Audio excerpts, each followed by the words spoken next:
Hi guys, ito magluluto tayo ngayon ng dry Mickey ba tawag dito guys or lapad na Mickey. Ayan guys, first time kong bumili nito sa SM Cherry. Ayan guys, oh.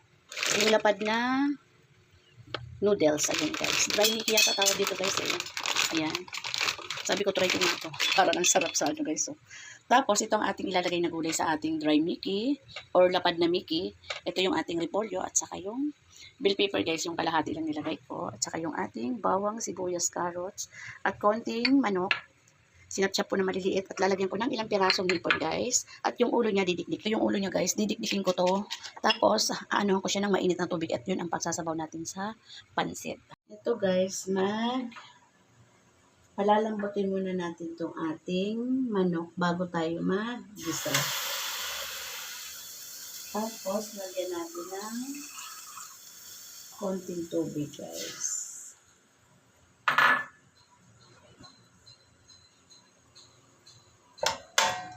Takpan ko muna to guys, para lumambot yung ating pansahog na manok. Ito guys, suligin ko yung ano ko, ating manok. Sabay na natin yung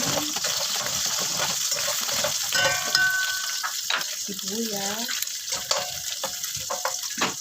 ating bawang. Dami yung bawang ko guys.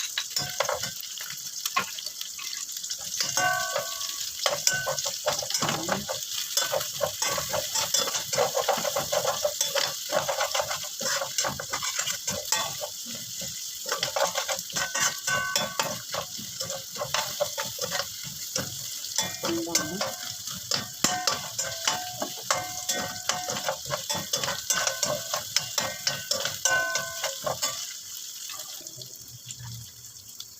Carrot.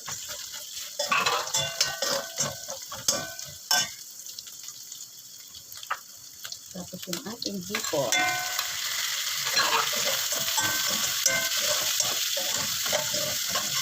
Ito natin ang patis. Seasoning. At ang ating paminta. Iganan natin ang konting sesame oil.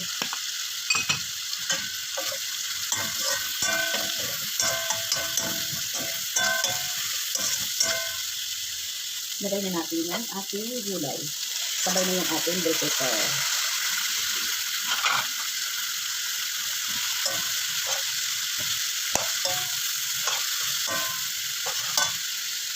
Guys, okay na to. Pero ito hindi ko pala nilagyan ng tubig.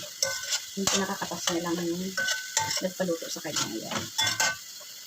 Ihiwalay natin to guys.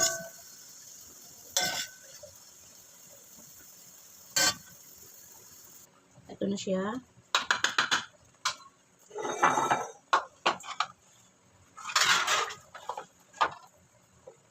Ito guys yung katas ng ating hipon na dinigdik. Ayan. Sinala ko yan guys. Tapos, lagyan natin ito ng paminta at yung ating konting seasoning. Saka yung ating konti lang guys, papaumagat na. Tapos, antayin na natin ito kumulo. Lalagyan na natin yung ating lapad na Mickey or dry na Mickey. Paano muna natin? Paano? Ganito na lang ating Mickey.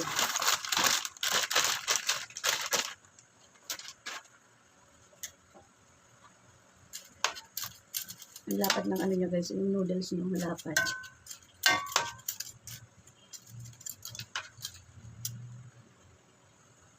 Ito guys yung aking mahiwagang tindor na paborito ko guys panghalo sa pansit. Ito ang ating flat Mickey noodles. Ang bango.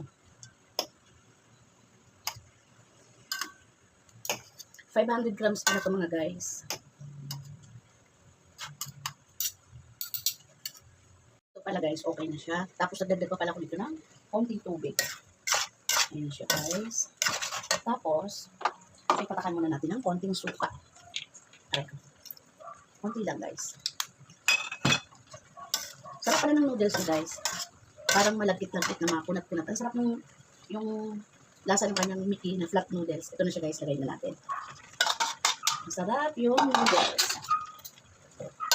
Kasi ito guys na noodles itong nabili ko. First time kong bumili nito. Like ko lang binibili yung sariwang Mickey. Tsaka yung pansit bato. Yun. Sarap pala nito, guys. Ang bango pati ng amoy niya.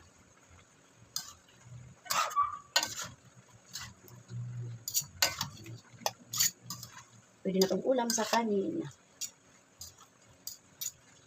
Ang tataba nung tira ko pa guys na nahipon. May binili ako dyan kahapon, lagpas kalahati. Medyo mura-mura ngayon. Kaya lang, mas malalaki pa to guys. Oh. Tikman ko na. Oh. Bango. Harap. Harap guys. So, okay na to guys. Okay na to yung ating dry na flat Mickey noodles. Ayan guys. Ang sarap.